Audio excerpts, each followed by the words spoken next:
শেখ হাসিনার নামে করা মামলা উইথড্র করা হয়েছে, তুলে নেওয়া হয়েছে। খবরটা শুনে একটু কি চমকে উঠছেন? চমকে ওঠারই মতোই খবর বোধহয়। শেখ হাসিনার বিরুদ্ধে করা মামলা কেন উইথড্র হবে, কেন তুলে নেওয়া হবে, কি এমন ঘটনা ঘটলো? শেখ হাসিনাকে নানাভাবে বিচারের মুখোমুখি করা, আওয়ামী লীগকে বিচারের মুখোমুখি করার সবথেকে বেশি আয়োজন এবং সবথেকে বেশি আলোচনা যখন দেশে চলমান, ঠিক তখন যদি এরকম খবর শোনা যায় যে শেখ হাসিনার বিরুদ্ধে করা মামলা তুলে নেওয়া হচ্ছে, এরকম ঘটনা ঘটলো বাংলাদেশে, তাহলে আপনি সেটাকে অন্যভাবে ভাবতে চাইলেও ভাবতে পারেন। ভাবনাটা একান্তই আপনার। তবে এখানে অন্য কিছুর গন্ধ আছে কিনা সেটা খবরটা জানার পরে আমরা আরেকটু অনুধাবন করতে পারবো। ঘটনাটা টাঙ্গাইলের এবং সেই ঘটনাটা টাটকা খবর। একটু আগেই বিডি নিউজ 24 এই খবরটা নিশ্চিত করেছে। তারা যে খবরটা দিচ্ছে সেটা হচ্ছে টাঙ্গাইলে শেখ হাসিনার নামে করা মামলা প্রত্যাহার করা হয়েছে। আদালতে প্রত্যাহার করেছেন বাদী নিজেই। 48 ঘন্টা আগে করা এই মামলা প্রত্যাহার করা হলো। কেন করা হলো, কি কারণে করা হলো, পেছনের কারণটা কি, সামনের কারণ বা কি হতে পারে এটাকে কেন্দ্র করে সেই আলোচনা করার চেষ্টা করছিলাম। শেখ হাসিনার বিরুদ্ধে করা মামলা প্রত্যাহার করা হয়েছে। আজকে টাঙ্গাইলের আদালতে এমন ঘটনা ঘটেছে। 48 ঘন্টা আগে শেখ হাসিনার বিরুদ্ধে মামলা করা হয়েছিল। টাঙ্গাইলে এই ঘটনাটা ঘটেছিল। 48 ঘন্টা না পেরোতেই সেই মামলা আদালতে গিয়ে বাদী নিজেই প্রত্যাহার করে নিলেন। কি আসলে ঘটলো, চলুন সংবাদপত্র যা বলছে সেটা আগে জেনে নিই, তারপরে এটার পেছনে কি যুক্তি থাকতে পারে, এটাকে কেন্দ্র করে সামনে কি হতে পারে সেই আলোচনাটা করা যাবে। সংবাদপত্র বলছে 2024 সালে ডামি নির্বাচনের মাধ্যমে ভোট চুরির অভিযোগে টাঙ্গাইলের আদালতে শেখ হাসিনা সহ 193 জনের নামে মামলা করা হয়েছিল। 48 ঘন্টার মধ্যে তা প্রত্যাহার করে নিয়েছেন বাদী। এখানে আরও 150-200 অজ্ঞাত আসামিও ছিল।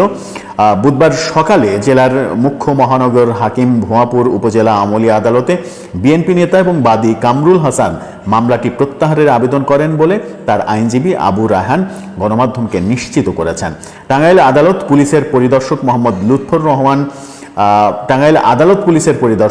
লুৎফর রহমান বলেছেন, বিচারক রুমেলিয়া সিরাজাম মামলার বাদী ও বাদীপক্ষের আইনজীবীদের বক্তব্য শোনেন এবং তা নথিজাত করার আদেশ দেন। লুৎফর রহমান পরিদর্শক আরও বলেছেন, এতে করে এই মামলাটি চালানোর আর প্রয়োজন থাকলো না, অর্থাৎ এই মামলাটি ডিসমিস হয়ে গেল। 2024 সালের 7ই জানুয়ারি, গত বছরের 7ই জানুয়ারি যে নির্বাচন করা হয়েছিল, সেই নির্বাচনে ডামি প্রার্থী দিয়ে নির্বাচন করা হয়েছিল।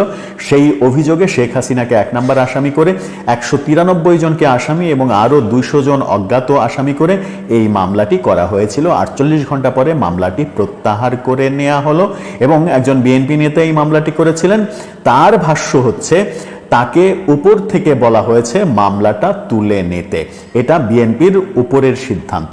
কি বলছেন তিনি বলেছেন, ভুয়াপুর উপজেলা বিএনপির সভাপতি গোলাম মোস্তফা তাকে মামলাটি প্রত্যাহার করতে বলেছেন। গোলাম মোস্তফাকে উপর থেকে বলা হয়েছে এই মামলা প্রত্যাহার করে নিতে। প্রত্যাহারের সিদ্ধান্তটি বিএনপির উপর মহল থেকে নেওয়া হয়েছে বলেও তিনি সংবাদ মাধ্যমকে নিশ্চিত করেছেন।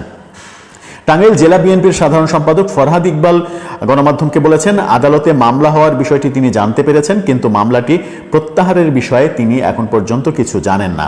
বলেছেন, কেন মামলা দায়ের করা হলো, কেনই বা প্রত্যাহার করা হলো, বিষয়টি সম্পর্কে জেলা বিএনপির পক্ষ থেকে একটি তদন্ত কমিটি গঠন করা হবে। এ বিষয়ে জেলা বিএনপির সভাপতি হাসানুজ্জামান শহীদ বলেছেন, এ ধরনের মামলা দায়ের করার আগে জেলা বিএনপির সঙ্গে পরামর্শ করা প্রয়োজন ছিল। ডামি নির্বাচন আয়োজনে ও ভোট চুরির ঘটনার সঙ্গে যারা প্রকৃত অর্থে জড়িত তাদের নামেই মামলা করা উচিত। এ ধরনের মামলায় সাধারণত বাদী ও তার সঙ্গীয় লোকজনের বাণিজ্য করার মানসিকতা থাকে। মামলাটি প্রত্যাহারের কথা জানতে পেরে তিনি বাদীকে ধন্যবাদও জানিয়েছেন। বাদী জানিয়েছেন, এটা উপর মহলের সিদ্ধান্ত, বিএনপির উপর থেকে সিদ্ধান্ত দেওয়া হয়েছে মামলাটা যেন তুলে নেওয়া হয়। তাহলে বিএনপি কোন পথে এগোচ্ছে, কিংবা শেখ হাসিনার বিরুদ্ধে সারা দেশে যে হাজারো মামলা করা হয়েছে, একেবারে গণমামলা যাকে বলে, সেই মামলাগুলোর ভবিষ্যৎ কি হবে? টাঙ্গাইলে যে ঘটনাটা ঘটলো সেটা কি অন্য কিছুর ইঙ্গিত দেয়? এই ঘটনাটা কি রাজনৈতিকভাবে বিশ্লেষণ করার স্কোপ রয়েছে? সাম্প্রতিক সময়ে বাংলাদেশের রাজনীতিতে যা ঘটছে, যে ঘটনাগুলো আমরা দেখতে পাচ্ছি, সেই ঘটনার পরিপ্রেক্ষিতে কি এটাকে তার সঙ্গে মেলানো যায়? আমরা দেখছি বিএনপি এবং এনসিপির দূরত্ব স্পষ্ট, বিএনপি এবং সরকারের দূরত্ব স্পষ্ট। সেরকম অবস্থায় আওয়ামী লীগের সভানেত্রীর বিরুদ্ধে করা একেবারে টাটকা মামলা প্রত্যাহার করা এবং বাদীর ভাষ্যমতে বিএনপির উপর মহল থেকে বলে দেয়া যে এই মামলা তুলে নাও, তুমি প্রত্যাহার করে নাও, তখন এটাকে আপনি ভিন্নভাবে চিন্তা করলেও চিন্তা করতে পারবেন, সেই স্বাধীনতা আপনার রয়েছে। আমরা বহু আগেই বলেছিলাম যে দেশে হয়তো সেরকম পরিস্থিতি আসতেও পারে যখন সরকার এবং এনসিপি তাদের ভার্সেস হয়ে যাবে, অর্থাৎ প্রতিপক্ষ হয়ে যাবে বিএনপিকে তারা প্রতিপক্ষ বানিয়ে ফেলবে। বিএনপিকে যখন প্রতিপক্ষ বানিয়ে ফেলবে তখন বিএনপির সঙ্গে আওয়ামী লীগের একটা সংযোগ যদি দেখা যায়, একটা সংযোগ সূত্র যদি তৈরি হয়, তাহলেও অবাক হওয়ার কিছু থাকবে না, কারণ রাজনীতিতে শেষ কথা বলে কিছু নেই। সেটার সঙ্গে কি এটাকে মেলানো যায়? সামনে কি আরো কোনো চমক অপেক্ষা করছে? বর্তমান রাজনৈতিক যে বাস্তবতা, ঢাকা শহরে যা হচ্ছে, বিএনপি এবং এনসিপির পাল্টাপাল্টি অবস্থান, সব মিলিয়ে রাজনীতির মোড় কি ভিন্ন দিকে ঘুরছে, নাকি স্রেফ এটা একটা বিচ্ছিন্ন ঘটনা? দর্শক, আপনার কি মনে হয়? কারণ এবার চট করে বাংলাদেশে ঢোকার চিন্তা নয়, সরাসরি এয়ারপোর্ট দিয়ে বাংলাদেশে আসবেন শেখ হাসিনা। এমনকি বাংলাদেশে আসার পর তার বিরুদ্ধে যে 200টি মামলা হয়েছে, প্রায় 170টি হত্যা মামলা, আরো অনেক মামলা, দুর্নীতি সহ বিভিন্ন, প্রত্যেকটা মামলাকে ফেস করে জেল খাটার জন্য বা আইনের মুখোমুখি হওয়ার জন্য মোটামুটি প্রস্তুতি নিয়ে ফেলেছেন মানসিকভাবে শেখ হাসিনা। দর্শক, আন্তর্জাতিক গণমাধ্যম রয়টার্সকে দেওয়া এক চাঞ্চল্যকর কি বলা হয় যে সাক্ষাৎকার সামনে এসেছে সজীব ওয়াজেদ জয়ের। এতদিন অনেকে বলছিল যে চট করে ঢুকে যাবেন, এবার তিনি চট করে নয়, এবার এয়ারপোর্ট দিয়েই ঢুকবেন। এখন প্রশ্ন হচ্ছে, যদি এয়ারপোর্ট দিয়ে শেখ হাসিনা ঢুকেন, তিনি আসলে কিভাবে আসবেন? বেসিক্যালি এয়ারপোর্ট আসার পর তাকে গ্রেপ্তার করা হবে।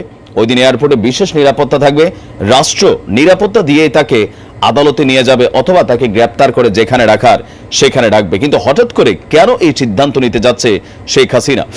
ছাত্র জনতার গণ আন্দোলনে পদত্যাগ করে দেশ ছেড়েছিলেন শেখ হাসিনা, আর এ নিয়ে নেতাকর্মীদের মধ্যে রয়েছে মিশ্র প্রতিক্রিয়া।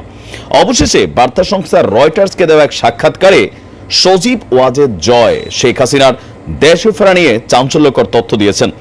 আজকে যুক্তরাষ্ট্রের ওয়াশিংটন ডিসি থেকে বার্তা সংস্থা রয়টার্সকে সাক্ষাৎকার দিয়েছেন। তার এই সাক্ষাৎকারটি প্রকাশ করেছে রয়টার্স।